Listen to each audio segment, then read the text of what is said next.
Hey everyone, welcome to the channel. Today we're going to take a look at single cut guitars. Now I have 4 different ones, 4 different price points. So I thought in this video we could kind of look at that and try to, without bias, subjectively see what would be the best price point within these 4 for your purchases. We're going to go ahead and start with this one. This is a Fezley.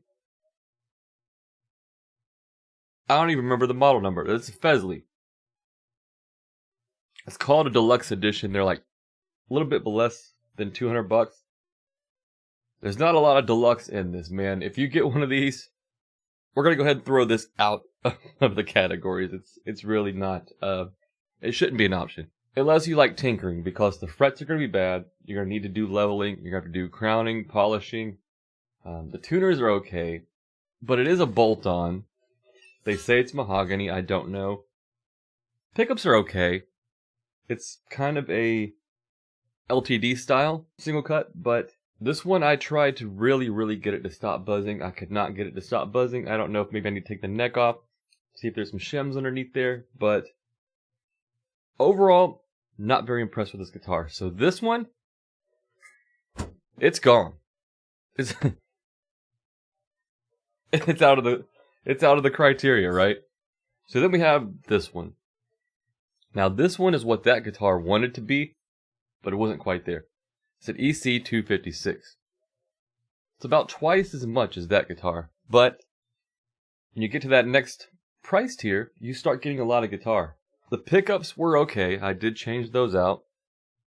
The switch went bad fairly quickly. I changed that out. And I did put Graphtec locking ratio tuners on there. And I changed the pots out inside, but that's really it. Other than the faulty switch, none of that was necessary. The tuners stayed in tune well. The pickup sounded okay, but I preferred a different sound, so I went with different pickups. Like I said, I had to replace the faulty switch. So these are like $500-600 bucks now. I'm not really sure with all the inflation and everything, but this is a good guitar. Again, other one was $200, this is about $500-600. Let's go to the next price point. I know it looks pretty much the same because of the stickers, but this one is a Gibson Les Paul Studio. Very similar to that guitar. You don't get the belly cut right here. You don't get the little carve on the horn. But you do get real mahogany body, real mahogany neck. You get an additional knob. You get the 2 volume, 2 tone, rather than when you get 2 volumes, 1 tone. So you do get some more tonal options. And I believe these are about $1,500 bucks maybe. I did replace the bridge and stop tail piece with a hip shot, because you got more intonation adjustment room. And I did put some hip shot locking tuners on it. And lace dragonauts, because I tuned down. All of this was done because I tuned down, not a necessity. The Grovers were good. The 498, or was it 490? 490, 498 Ts, whatever. Those were good. It does have the quick connects, which is cool though, because I can take these pickups out. I bought a bunch of quick connects, and I have a couple different pickups that are wired up that way. If I want to change tones, I just pop these out, pop those in, done. So that is a really good feature. People don't seem to like it, but I think the quick connect system is very cool. Stays in tune very well. Nothing has needed to be replaced. The only things that have been replaced were preference. Now we're going to move on to the most dearest guitar. This is a H150 from Heritage. About $2,500 bucks. Right now at Sweetwater, these are $19.99, which is why I bought it for the discount. Again, genuine mahogany, rosewood, genuine mahogany neck, non-locking tuners, just regular tuners, Heritage branded tuners. Seymour Duncan pickups do come in it. 2 volumes, 2 tones, 3-way toggle. I mean, it's a Les Paul. Basically, it's a Les Paul with a different headstock. It's made in an old Gibson factory. But if I was to choose a price point, this wouldn't be it. But the brand is really good. Like, I wrote about the tuners. I say, hey, one of my tuners just doesn't feel as good as the others. And they just sent me a tuner. Like, here, yeah. They put it in the mail that same day. I got it in like a day or 2. Very good customer service. They respond. It's a brand that you can feel comfortable supporting. And you won't feel bad about supporting. So that alone, I don't know, could put this one... But depending on how you feel about Gibson, this could edge that one out, right? Some guys just do not want to support Gibson. And I get it. So... price-wise and feature-wise, though, this would not be the one I suggest.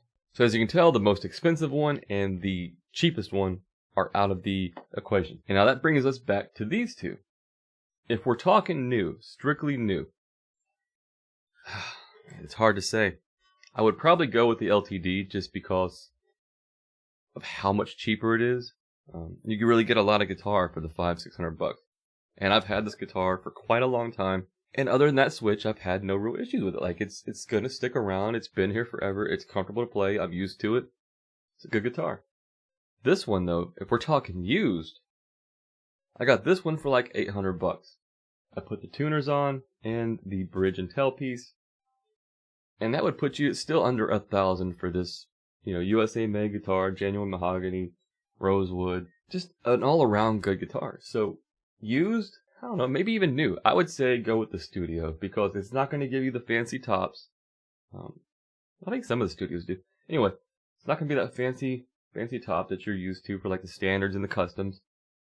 But you're going to be in at a price point that is much more affordable. Especially if you're going to be gigging, this is something good because you don't want to take your $3,000 guitar to a dive bar. Right?